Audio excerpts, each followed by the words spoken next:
Hello my dear dynamic class 11 biology students, मैं हूं doctor Ritika Bhardwaj. मैं लेकर आई हूं बायोलॉजी फॉर क्लास 11 और आप मेरे साथ पढ़ रहे हैं एनसीईआरटी एग्जाम्पलर। आज के हमारे इस एनसीईआरटी एग्जाम्पलर के सेशन में हम डील करने वाले हैं मल्टीपल चॉइस क्वेश्चंस के साथ फॉर दी चैप्टर बायोमोलिक्यूल्स। तो मल्टीपल चॉइस क्वेश्चंस जो हैं वो बहुत इंपॉर्टेंट है, स्कूल में भी पूछे जा सकते हैं एज वेल एज नीट के एग्जाम में भी पूछे जा सकते हैं। तो आइए देखते हैं कि सबसे पहला हमारा मल्टीपल चॉइस क्वेश्चन क्या है। लेकिन उससे पहले आपको मैं रिमाइंड कराना बिल्कुल नहीं भूल सकती कि आप मैग्नेट ब्रेन्स के इस चैनल पर ये जो आपका मटेरियल है, चाहे वो एनसीईआरटी की बुक्स हो, दूसरे फेमस राइटर्स की बुक्स हो, हिंदी मीडियम में हो या कुछ भी हो, कोई भी कॉम्पिटिटिव एग्जाम हो, वो सारा का सारा कोर्स आपके लिए मैग्नेट ब्रेन्स पर completely free of cost available है। आपको एक दो चैप्टर्स पढ़ने के बाद, एक दो वीडियोस देखने के बाद भी कोई पेड सब्सक्रिप्शन नहीं लेना रहता है, कोई फीस पे नहीं करनी पड़ती है और आप यहाँ पर बहुत आराम से क्वालिटी कंटेंट बेस्ट टीचर्स के साथ एंजॉय कर सकते हैं हर एक सब्जेक्ट के लिए।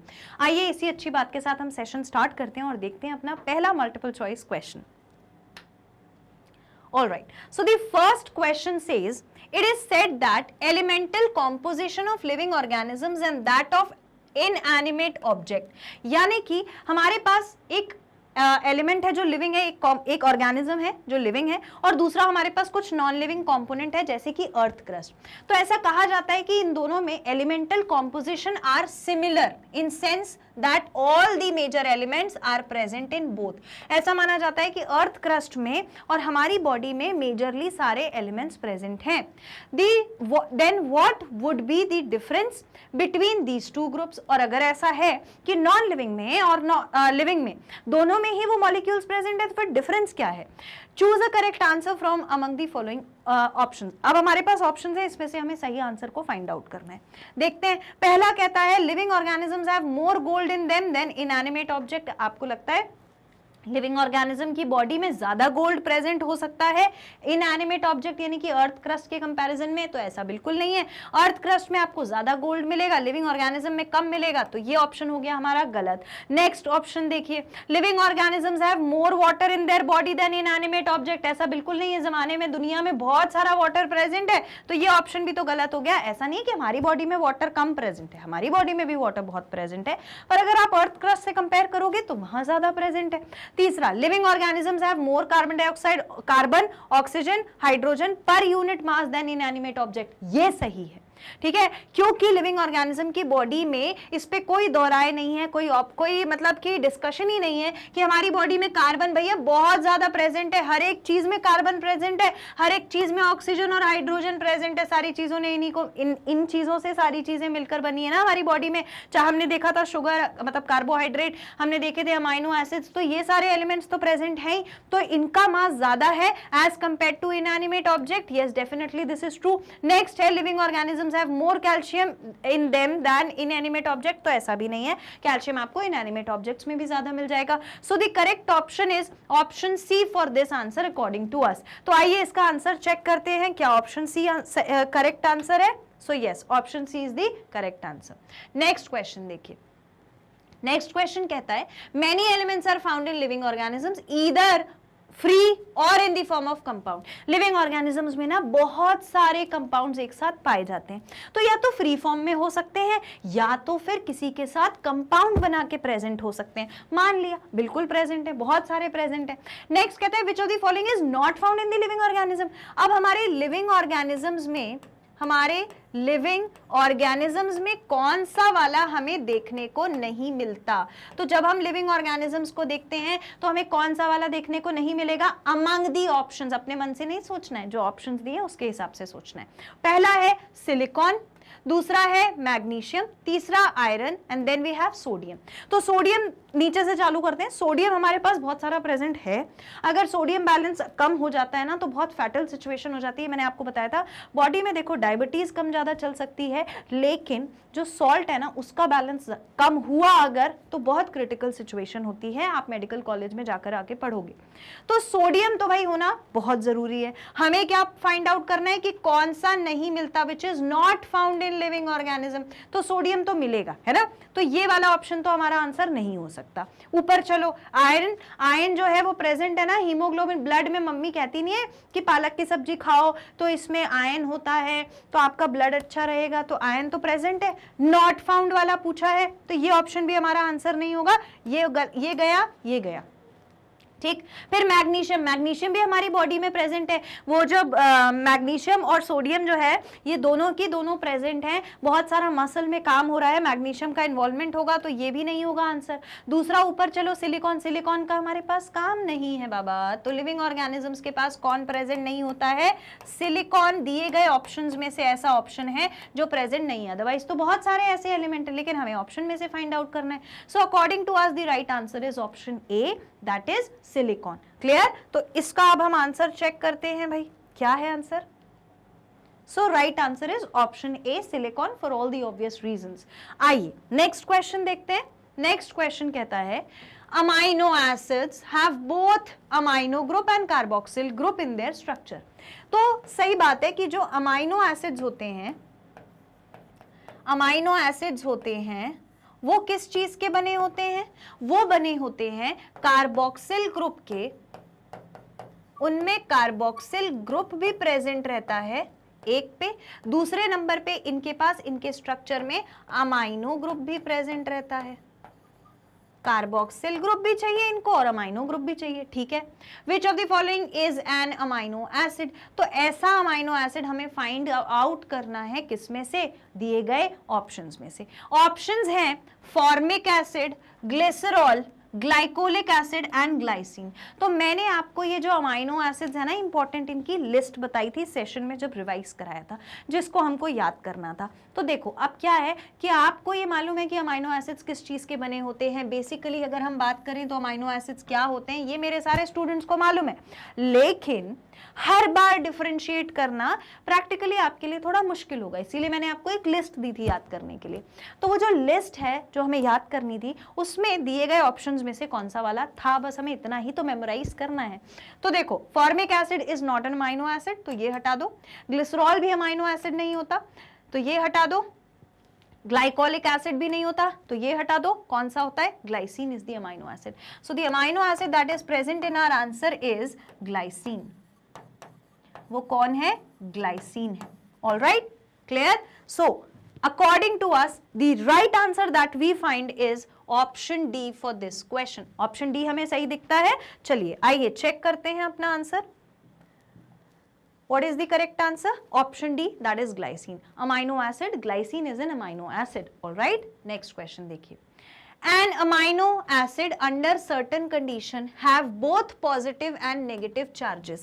एक amino acid है और कुछ conditions में उसके पास positive और negative charge दोनों मिल रहे हैं, और वो भी simultaneously, मतलब एक साथ। इनके कहने का मतलब है कि जो हमारे पास अमाइनो एसिड होता है, अमाइनो एसिड होता है, वो हमें दो तरीके के कैरेक्टरिस्टिक शो कर रहा है जब हमने उसे एक सर्टेन कंडीशन में रखा।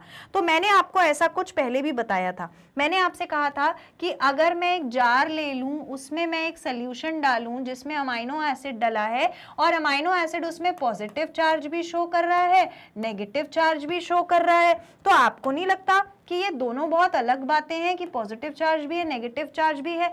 ऐसा अमाइनो एसिड जो एक मीडियम में पॉजिटिव चार्ज भी बना दे और नेगेटिव चार्ज वाला आयन भी बना दे, उसको हम क्या कहते हैं? ऐसे अमाइनो एसिड को हम कहते हैं ज्विटर आयन। क्या कहते हैं? Zwitter ion.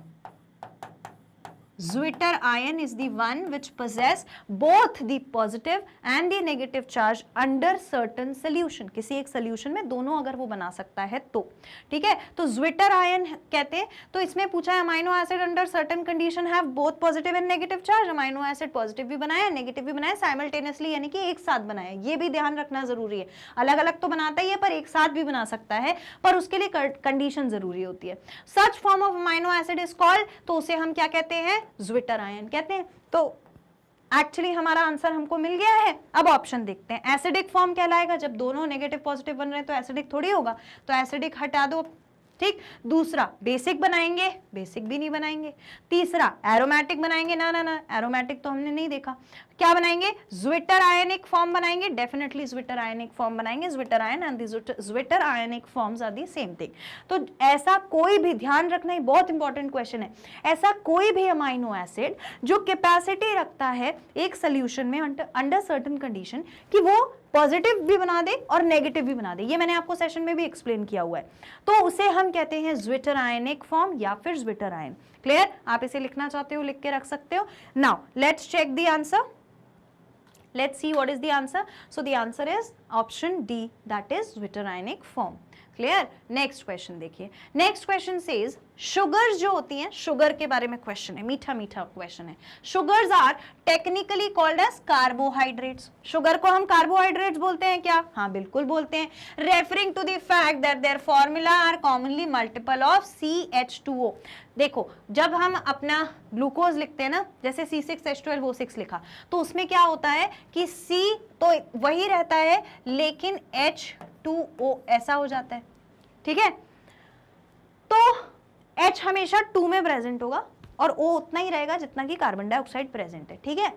हेक्सोज इनने लिया है एग्जाम्पल में, hexose therefore have 6 carbon. Hexose के पास हमको एक एग्जाम्पल दिया गया है जो कि है हेक्सोज, जिसके पास कार्बन है 6 इन नंबर, 12 है इसके पास हाइड्रोजन, तो हाइड्रोजन 12 एंड 6 ऑक्सीजन एटम है, और ऑक्सीजन भी कितने हैं? 6 हैं। मैंने आपसे कहा था, मैंने आपको अभी बोला कि जितना कार्बन प्रेजेंट होगा, जितना कार्बन प्रेजेंट होगा उतना ही ऑक्सीजन प्रेजेंट होगा, और हाइड्रोजन जो है वो जस्ट डबल हो जाएगा। 6 था ये, 6 था ये डबल हो गया, 12 हो गया, ठीक है।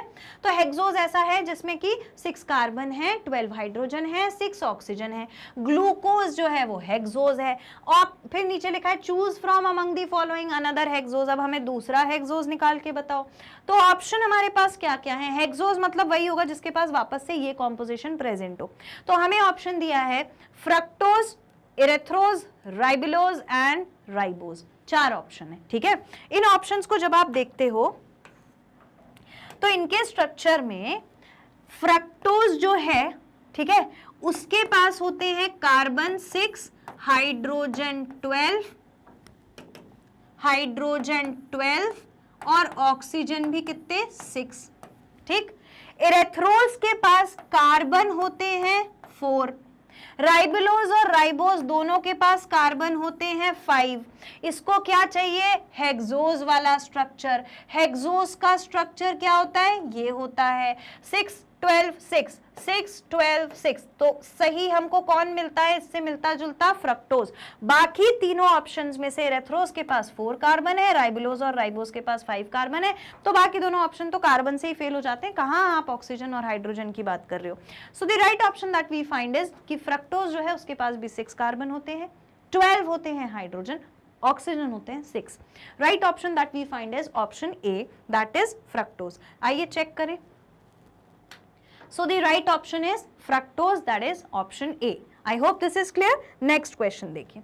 Next question is when you take cells or tissue piece, आपने कुछ सेल्स लिए, टिश्यू पीस लिया और उन्हें ग्राइंड किया विथ मॉर्टर एंड पेसल और बायोमोलिक्यूल डिसॉल्व किए एक एसिड में। भैया ये वही है जो मैंने आपको चैप्टर स्टार्ट करते ही बता दिया था, आप जाकर वापस से सेशन को देख कर आओ। मैंने बोला था कि हम कोई लिविंग टिश्यू ले लेते हैं, चाहे लीफ हो चाहे लिवर के सेल्स हो, उसको लेकर मोटार पेसल में डाल करके ट्राइक्लोरिक एसिड डाल करके, ट्राइक्लोरोएसिटिक एसिड डाल करके मैश कर देते हैं, ठीक है। ऐसे ही इनने भी किया है, ठीक है। तो क्या हुआ कि proteins, polysaccharide and nucleic acids are insoluble in mineral acid, ये तो मिक्स हुए ही नहीं एंड गेट प्रेसिपिटेटेड, बच गए। जब आपने उसे स्ट्रेनर यानी कि छन्नी में से छाना तो बाकी सारे ऊपर रह गए। एसिड सॉल्युबल कंपोनेंट जो था वो कौन कौन सा था? वो था amino acid, nucleoside, small sugars etcetera, ठीक है, ये सारी चीजें थी। When one adds a phosphate group to nucleoside, one gets another acid soluble biomolecule.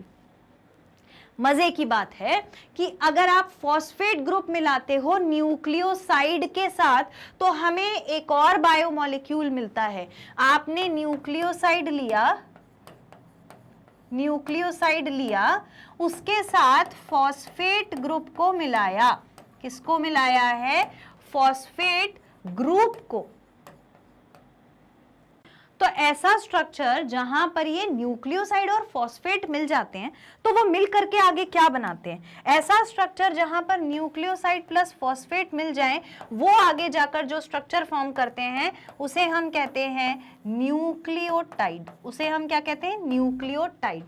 अगर याद रखने में प्रॉब्लम है तो न्यूक्लियोसाइड में साइड है और आगे 8 लग जाता है तो ये समझ लेना कि साइड हटा के टी लगा दिया तो न्यूक्लियोटाइड हो गया। ऐसे भी याद रख सकते हो। अगर टेक्निकली नहीं याद रहता तो ऐसा कुछ ट्रिक फॉर्म करके भी आप याद रख सकते हो। ऑप्शंस देखिए, पहला ऑप्शन है नाइट्रोजनस बेस, जो नहीं होगा, नाइट्रोजनस बेस नहीं बनेगा। एडेनाइन बनेगा? नहीं बनेगा। शुगर फॉस्फेट बनेगा? नहीं बनेगा। क्या बनेगा? Nucleotide. Yes, nucleotide will be formed after this formation, जब न्यूक्लियोसाइड और फॉस्फेट मिल जाते हैं। आइए अपना आंसर चेक करते हैं। So the right answer is nucleotide, that is option D. Next question देखिए। नेक्स्ट क्वेश्चन कहता है when we homogenize any tissue in acid। homogenize का मतलब होता है जब हम किसी लिविंग टिश्यू को ले करके एसिड के प्रेजेंस में उसे मिक्स कर दें, उसे तोड़ दें, एसिड के साथ उसको मिक्स करने की जब कोशिश करते हैं तो उसे कहते हैं होमोजेनाइज। तो when we homogenize any tissue, कोई भी लिविंग टिश्यू लिया, एसिड के साथ उसको मिलाया, the acid soluble pool represent। तो एसिड soluble pool में आपको क्या क्या मिलेगा? एसिड सॉल्युबल पूल में आपको क्या क्या मिलेगा? ठीक है, तो वो एक्चुअली पूछना क्या चाह रहे हैं कि एसिड सॉल्युबल पूल किसको रिप्रेजेंट करता है? देखो लिखा है ना, इट रिप्रेजेंट व्हाट। ऑप्शंस देख लेते हैं पहले, फिर डिस्कस करते हैं। ऑप्शन है cytoplasm, cell membrane, nucleus and mitochondria. ठीक है, मैं आपको ये दो तरीके से बात बताती हूँ। पहला तरीका मेरा ये है इस क्वेश्चन को सॉल्व करने का कि अगर मैं इन ऑप्शंस को देखूं, नीचे से चालू करती हूं। माइटोकॉन्ड्रिया, माइटोकॉन्ड्रिया अपने आप में मेम्ब्रेन बाउंड ऑर्गेनेली है। एसिड सॉल्युबल पूल में मुझे बहुत सारी चीजें मिली होंगी क्योंकि मैंने लिविंग टिश्यू को तोड़ा है। जो जो टूट सका होगा वो सब कुछ आ गया होगा। तो क्या अकेला माइटोकॉन्ड्रिया प्रेजेंट होगा? नहीं होगा। तो ये ऑप्शन मैं यहाँ काट देती हूँ। फिर मैं बोल रही हूँ न्यूक्लियस, तो न्यूक्लियस अकेला तो नहीं आया होगा, उसके साथ और भी चीजें जो सेल में प्रेजेंट होती है वो आई होंगी, तो न्यूक्लियस काट देती हूँ। फिर आता है सेल मेम्ब्रेन। आपको लगता है कि जब सारे सेल्स टूटे होंगे तो बस सिर्फ सेल मेम्ब्रेन आई होगी और सेल का कोई स्ट्रक्चर नहीं आया होगा? ऐसा भी नहीं हो सकता। दूसरा साइटोप्लाज्म, साइटोप्लाज्म एक ऐसी जगह होती है सेल में जहां पर सारी चीजें प्रेजेंट होती हैं। देखो वहां न्यूक्लियस भी प्रेजेंट है, वहां पर आपका मेम्ब्रेन बाउंड ऑर्गेनेलीज यानी कि सेल ऑर्गेनेलीज प्रेजेंट है, और मैट्रिक्स प्रेजेंट है। मैट्रिक्स में सारे कॉन्स्टिट्यूएंट मिल जाते हैं, प्रोटीन वगैरह मिल जाते हैं। तो साइटोप्लाज्म बिल्कुल हो सकता है क्योंकि इसमें बहुत सारी चीजें आई होंगी, साइटोप्लाज्म में बहुत सारी चीजें होती है। तो ये मेरा एसिड सॉल्युबल पूल जिसको रिप्रेजेंट करेगा वो है साइटोप्लाज्म। एक तो मेरा ये तरीका है। ठीक है, दूसरा तरीका बताती हूं। ठीक है, दूसरा तरीका देखो, आप इस क्वेश्चन को देखो, प्रीवियस क्वेश्चन को। यहां पर लिखा है कि आपको एसिड सॉल्युबल पूल में प्रोटीन, पॉलीसैकेराइड, न्यूक्लिक एसिड और इनसॉल्युबल इन मिनरल एसिड, ये तो सॉल्युबल नहीं हुए थे, एसिड सॉल्युबल पूल में नहीं मिले थे। पर एसिड सॉल्युबल पूल में क्या क्या मिला था? अमाइनो एसिड, न्यूक्लियोसाइड और शुगर्स। अमाइनो एसिड्स, न्यूक्लियोसाइड और शुगर। अब आप सोचो जब ये चीजें टूटी होंगी तो साइटोप्लाज्म में क्या क्या प्रेजेंट होता है? साइटोप्लाज्म में शुगर्स तो मिलती हैं, अमाइनो एसिड्स मिलते हैं, अमाइनो एसिड्स मिलते हैं। तो आपको नहीं लगता कि यही कॉन्स्टिट्यूएंट वहां पर एसिड सॉल्युबल पूल में उतर के आए होंगे? तो एसिड सॉल्युबल पूल को रिप्रेजेंट करने वाला मात्र स्ट्रक्चर जो है वो है साइटोप्लाज्म। वो कौन है? साइटोप्लाज्म। बाकी सारे तो खुद ही एक एक स्ट्रक्चर है, लेकिन एसिड सॉल्युबल पूल में सेल के बहुत सारे स्ट्रक्चर्स टूट के इकट्ठे हो जाते हैं, जैसे कि साइटोप्लाज्म में बहुत सारे सेल कॉन्स्टिट्यूएंट्स प्रेजेंट होते हैं, like the sugar, the amino acids and all. ठीक, तो ये हमारा आंसर किस तरफ जाएगा? ऑप्शन ए, साइटोप्लाज्म की तरफ जाएगा, for all the obvious reason, दोनों तरीके से देखा जाए तो सही आंसर चेक करते हैं, right? Okay, so the right answer is cytoplasm. ये क्वेश्चन काफी इजी क्वेश्चन है, ऐसा कुछ बहुत हार्ड टफ क्वेश्चन नहीं है। I hope it is clear. Next question देखिए, most abundant component of living organism is what? Abundant component पूछा है। अबंडेंट मतलब जो एक लिविंग ऑर्गेनिज्म की बॉडी में सबसे ज्यादा मात्रा में प्रेजेंट है, सबसे ज्यादा अमाउंट में प्रेजेंट है। इस क्वेश्चन को मैं आपको ऐसे रिलेट करके बताती हूं कि अगर आपने मेरा फर्स्ट सेशन देखा होगा जहां मैंने आपको बायोमोलिक्यूल्स रिवाइज कराया है, वहां पर मैंने आपको बताया था कि जब हम एक लीफ लेते हैं, ये आपके एनसीईआरटी में भी लिखा हुआ है, लीफ लेते हैं, लीफ को हमें एनालाइज करना है उसमें क्या क्या प्रेजेंट है, क्या प्रेजेंट नहीं है, तो हम ड्राई वेट और वेट वेट मेजर करते हैं। तो पहले तो तोड़ने के बाद मेजर कर लेते हैं, तो वो तो वेट वेट है। उसके बाद क्या करेंगे, उसको सुखाएंगे, जलाएंगे, ऐश बचेगा, सुखाने के बाद क्या बचेगा, ड्राई वेट, पानी हट गया तो ड्राई वेट, वेट वेट और ड्राई वेट पढ़ा था। अब सबसे ज्यादा अंतर जिसको हमने निकाला उस लीफ में से, वो कौन था, वाटर था, वाटर को ही निकाला गया था। जब आप वाटर निकाल रहे हो लीफ में से और फिर आप कहते हो कि ये ड्राई वेट है, तो इसका मतलब सबसे ज्यादा चीज जो उसमें प्रेजेंट थी वो क्या थी, वाटर थी, तभी आपने उसे निकाला होगा। आप दो चीजों को तभी सेपरेट करते हो जब उसमें आपको रेशो ज्यादा दिख रहा होता है, ठीक है, तो वाटर ज्यादा था इसीलिए आपने उसको सेपरेट किया, कुछ और क्यों सेपरेट नहीं किया, इस रीजन से। दूसरी बात, हमारी बॉडी में भी बहुत सारे अमाउंट में क्या प्रेजेंट है, वाटर प्रेजेंट है, ये हम बचपन से पढ़ते आ रहे हैं। तो आइडियली अगर मैं ऑप्शंस ना देखूं, अगर मैं ऑप्शंस पे ना जाऊं, तो अभी मेरे हिसाब से मुझे क्या मिलता है, वाटर मिलता है। तो वाटर में अगर मुझसे ये पूछा जाए कि कंपोनेंट कौन सा प्रेजेंट है in terms of carbon dioxide, hydrogen, oxygen, तो मेरा आंसर अलग होगा। और अगर कॉन्स्टिट्यूएंट्स पूछ लिए गए कुछ और उससे बनने वाले, तो मेरा आंसर अलग जाएगा, जैसे शुगर होगी कि वाटर होगा कि सोडियम होगा, ऐसा कुछ। ऑप्शंस देखिए, ऑप्शंस है, पहला ऑप्शन है प्रोटीन, दूसरा ऑप्शन है वाटर, फिर शुगर, फिर न्यूक्लिक एसिड। आपको क्या लगता है न्यूक्लिक एसिड मिलेगा ज्यादा, नहीं मिलेगा। न्यूक्लिक एसिड ज्यादा अबंडेंट थोड़ी होगा कि भाई दुनिया पूरा भर भर के न्यूक्लिक एसिड है, नहीं। भर भर के शुगर होती तो क्या होता, डायबिटीज से इंसान मर जाता, तो शुगर भी नहीं होगी। वाटर तो है, ये तो हमने प्लांट में भी, मैंने प्लांट का एग्जांपल क्यों दिया, सिर्फ अपना इमेजिन मत करो, यहाँ पर लिखा है लिविंग ऑर्गेनिज्म, यानी कि सारे लिविंग ऑर्गेनिजम्स को देखना होगा, तो वाटर सही है।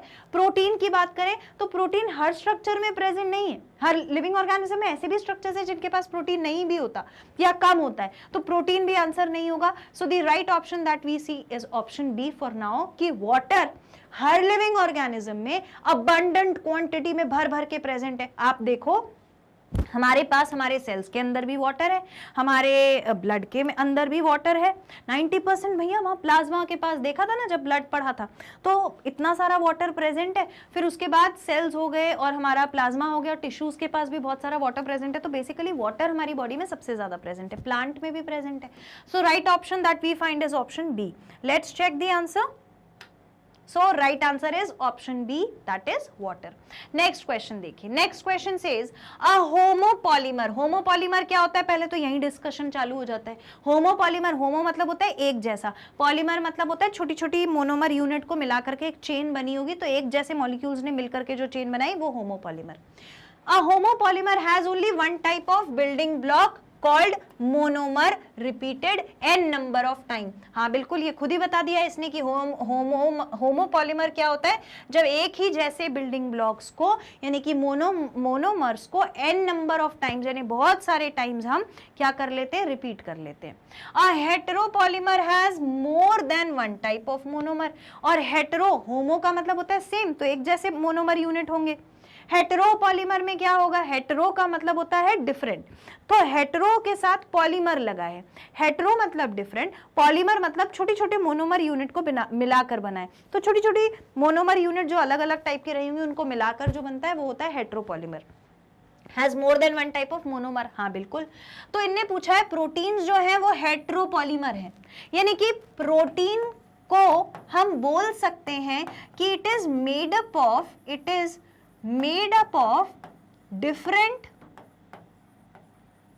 different types of monomer unit। सही है, ये बोल सकते हैं प्रोटीन को, बिल्कुल बोल सकते हैं। So usually it is made up of, options देखो, क्या इसके पास 20 टाइप के मोनोमर हैं, क्या इसके पास यहीं पर आंसर आ गया होगा बहुत सारे लोगों को? 40 टाइप्स के मोनोमर है, 30 टाइप्स के मोनोमर हैं, या सिर्फ 1 type of monomer is present? याद करो मैंने प्रोटीन में आपको कितने मोनोमर यूनिट बताए थे, ये नंबर मैंने आपको उस सेशन में रिवाइज कराया है। मैंने कहा था प्रोटीन जो है वो 20 टाइप के अलग अलग मोनोमर्स को बना करके हेटेरोपॉलीमर फॉर्म करता है। कितने फॉर्म्स प्रेजेंट होते हैं? So it consist of 20 different types of monomers. Clear? Options देखो 20, 40, 30, ओनली 1 टाइप। ओनली 1 टाइप होता तो क्या हो जाता हमारा आंसर? होमोपॉलीमर हो जाता। होमोपॉलीमर हो जाता ना, अगर सिर्फ एक ही जैसे प्रेजेंट होते तो, है ना? तो हमारा आंसर ये भी नहीं है, 30 भी नहीं है, 40 भी नहीं है। So there are 20 types of monomers जो मिल करके, यानी 20 टाइप के अलग अलग ऐसे मोनोमर्स होते हैं जो एक चेन फॉर्म करके क्या बनाते हैं? आगे जाके प्रोटीन बनाते हैं। Right option that we find is option A. Let's check the answer. So the right answer is option A, that is 20 types of monomer unit. All right, now see the next question. Next question says proteins perform many different physiological function. हमारी body में proteins बहुत सारे physiological function कर रहे हैं, मतलब internally function कर रहा है, बिल्कुल कर रहा है। For example some function as enzyme, कुछ प्रोटीन ऐसे हैं जो एंजाइम की तरह भी काम करते हैं, बिल्कुल करते हैं। Which of the following represent additional function that some protein discharge?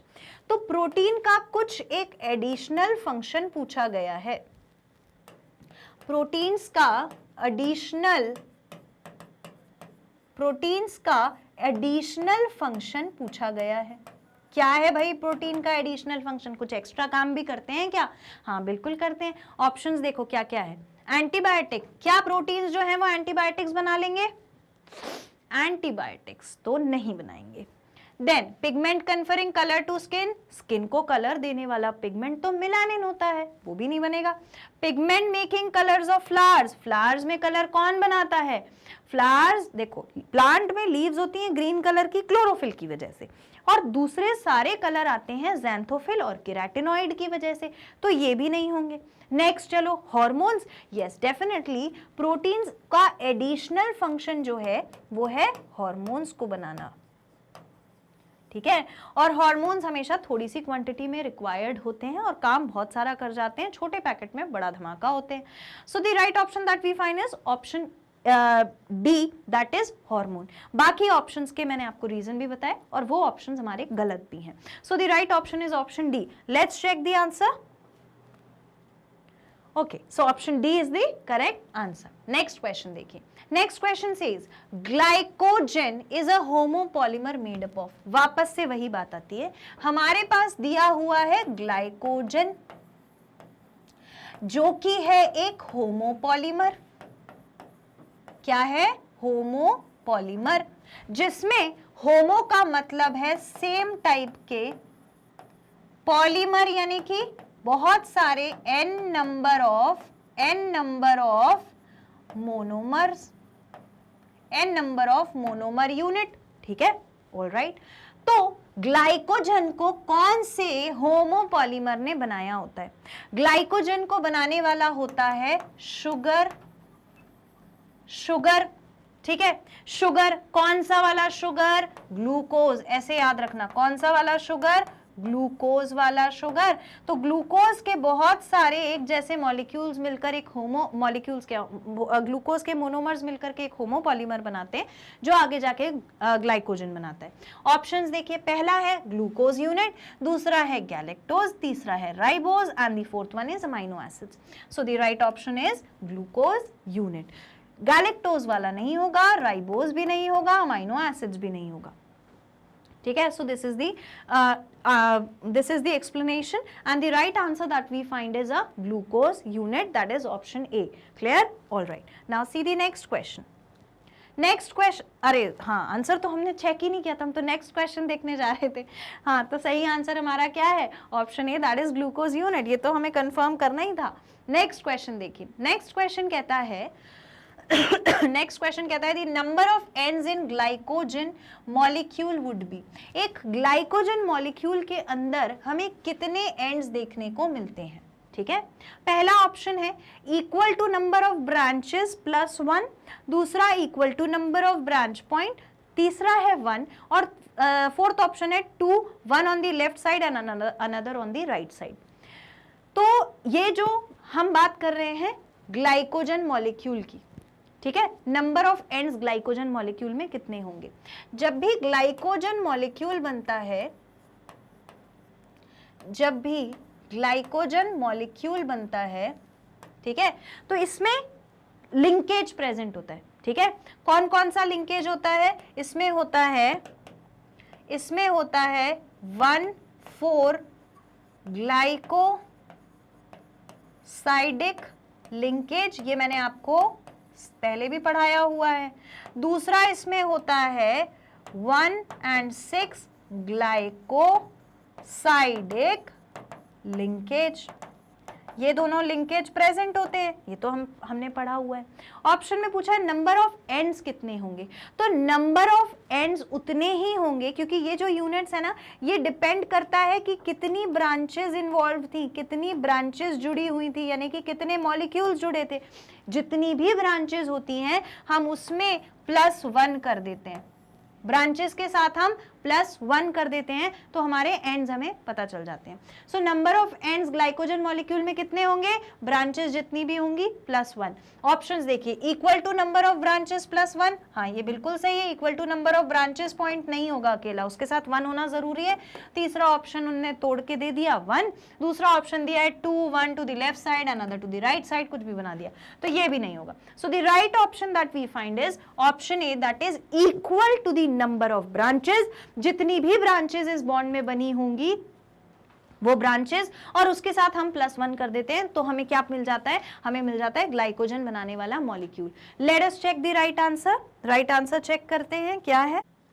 So it is option A, equal to the number of branches +1। अब इसमें एक कंट्रोवर्सी आती है, बहुत सारे स्टूडेंट्स को ऐसा मतलब उन्हें लगता है और ऐसा वो एक्सप्लेन करते हैं कि आंसर होना चाहिए 2, 1 on the left side and another on the right side.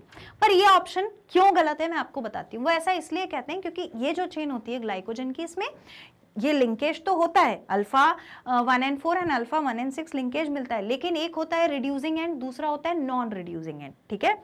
तो रिड्यूसिंग एंड और नॉन रिड्यूसिंग एंड पर कुछ नहीं होगा, सब कुछ कहाँ होगा, रिड्यूसिंग एंड पे। और यही तो खुद में रीजन है कि equal to number of branches +1 रहेगा, वहीं पर +1 हो सकता है, यहाँ पर कुछ नहीं होगा। इसीलिए इस ऑप्शन पे कंट्रोवर्सी मत क्रिएट करना। कई जगह, कई बुक्स में या फिर कई स्टूडेंट्स का ऐसा मानना होता है कि डी वाला ऑप्शन सही होना चाहिए, but it is not. Ideally जो हम लिंकेज फॉर्म कर रहे हैं उससे equal to the number of branches +1 यही आएगा और यही हमारा सही आंसर होगा। Clear? Now let's see the next question. The primary structure of protein molecule has. Primary structure of protein, मैंने आपको 4 तरीके के प्रोटीन के स्ट्रक्चर पढ़ाए थे, primary, secondary, tertiary, quaternary. Primary structure बस एक चेन होती है, ठीक है। सेकेंडरी स्ट्रक्चर में कॉइल्ड आपको स्ट्रक्चर दिखता है, टर्शियरी में और क्वाटरनरी में कॉम्प्लेक्स हो जाता है। तो प्राइमरी स्ट्रक्चर में आपको क्या दिखेगा, प्राइमरी स्ट्रक्चर बस ऐसा होता है, राइट। तो primary structure of protein molecule has क्या क्या होगा, 2 एंड्स होंगे, 1 एंड होंगे, 3 एंड होंगे, नो एंड होंगे। 2 एंड्स होंगे ना, 1 end and 2 end. So it is going to have 2 ends. Easy question है, एकदम बढ़िया सा इजी क्वेश्चन है हमारे पास। So the right option should be 2 ends, 2 ends, that is option A। क्या होना चाहिए, 2 ends, that is option A is the correct answer। आइए देखते हैं क्या है answer. Okay, so it is the 2 ends, simple सा स्ट्रक्चर, सबसे सिंपल स्ट्रक्चर होता है प्राइमरी स्ट्रक्चर प्रोटीन का। नेक्स्ट क्वेश्चन देखिए, एंजाइम्स आर बायोकैटलिस्ट। बायोकैटलिस्ट होता है एक कोई ऐसा स्ट्रक्चर जो कैटलिस्ट की तरह रिएक्शन में कुछ काम करवाए, तो एंजाइम को हम बायोकैटलिस्ट कहते हैं। दे कैटलाइज बायोकेमिकल रिएक्शन। हाँ बिल्कुल, बायोकेमिकल रिएक्शन मतलब बॉडी के अंदर चलने वाली रिएक्शंस को कैटलाइज करते हैं। And in general they reduce activation energy of reaction. Energy, activation energy कम कर देते हैं। ये तो हमने अपने चार्ट के थ्रू भी देखा था, जल्दी से ये रिएक्शन करवा देते हैं। Many physiochemical processes are enzyme mediated. बहुत सारी केमिकल प्रोसेस कैसी होती हैं बॉडी के अंदर होने वाली, जो एंजाइम्स करवाते हैं। Which of the following reaction is not enzyme mediated in biological system? Biological system में ऑप्शंस में दिए गई जो हैं, इसमें से कौन सी वाली ऐसी है जो एंजाइम के द्वारा नहीं होती। पहला ऑप्शन है dissolving carbon dioxide in water, दूसरा ऑप्शन है अनट्विनिंग दी 2 स्ट्रैंड्स ऑफ डीएनए, तीसरा ऑप्शन है hydrolysis of sucrose and the fourth option is peptide bond का फॉर्मेशन। अब आप खुद देखो कि अगर हम नीचे से ही चालू करें तो पेप्टाइड बॉन्ड के लिए तो हमें कैटलिस्ट की जरूरत पड़ती है, तो ये ऑप्शन गलत हो गया। सुक्रोज को हाइड्रोलाइज करना है, तोड़ना है, तो किस चीज की जरूरत पड़ेगी? कैटलिस्ट की, तो ये ऑप्शन गलत हो गया। फिर अनट्विनिंग द 2 स्ट्रैंड्स ऑफ डीएनए, अपने आप में जो हेलिकल स्ट्रक्चर बनाया हुआ है, मतलब ऐसा हेलिकल स्ट्रक्चर बनाया हुआ है, उसको हमें अगर अनवाइंड करना है, ये जो ऐसा स्ट्रक्चर था इसको अगर हमें खोलना है तो खोलने के लिए हमें वापस से कैटलिस्ट चाहिए, तो ये चाहिए यहां पर, इसलिए ये ऑप्शन गलत। फोर्थ है dissolving carbon dioxide in water, वो तो आप कैसे भी डिसॉल्व कर सकते हो, वो तो मिल जाएगी बिना कैटलिस्ट की, तो ये ऑप्शन जो है वो ऐसा है जैसे बायो कैटलिस्ट की जरूरत नहीं पड़ेगी। लेट अस चेक, हमारे हिसाब से option A is the correct answer. Check करते हैं कि क्या आंसर है हमारा, let us check it. Okay, so the right answer is option A, that is dissolving carbon dioxide in water. Clear? All right. So now here we are done with the multiple choice questions for the chapter biomolecules according to the NCERT exemplar. आप इन सारे sessions को कहाँ पर access कर सकते हैं? हमारी official website पर जरूर करना है।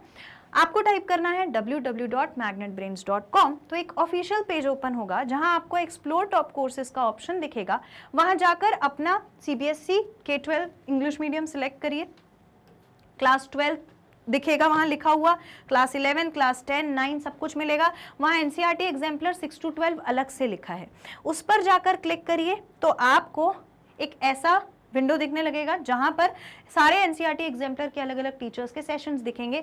वहां आपको बायोलॉजी के सेशन पर जाना है, वहां जाकर बायोलॉजी पर वॉच नाउ क्लिक करना है, तो ऐसा पेज ओपन होगा जहां पर आपको दिखेगा वॉच ऑल वीडियोस लिखा हुआ।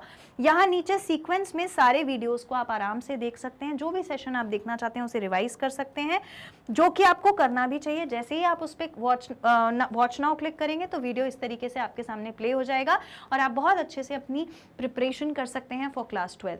मैग्नेट ब्रेन्स के चैनल पर किंडरगार्टन से क्लास 12 तक की जो एजुकेशन है वो बिल्कुल 100% फ्री ऑफ कॉस्ट अवेलेबल है, कोई फीस पे नहीं करनी, कोई पेड सब्सक्रिप्शन नहीं लेना, आपको छोटी सी चीज कर देनी है, लाइक जरूर करना है वीडियो को, जो कि आप कर देते हो, सब्सक्राइब जरूर करना है चैनल को और फिर शेयर जरूर करना है अपने सारे फ्रेंड्स और सिबलिंग्स के साथ। मैं आपसे मिलूंगी नेक्स्ट सेशन में और कुछ NCERT के क्वेश्चंस लेकर फॉर द चैप्टर बायोमोलिक्यूल्स। तब तक के लिए thank you so much, take care and keep studying.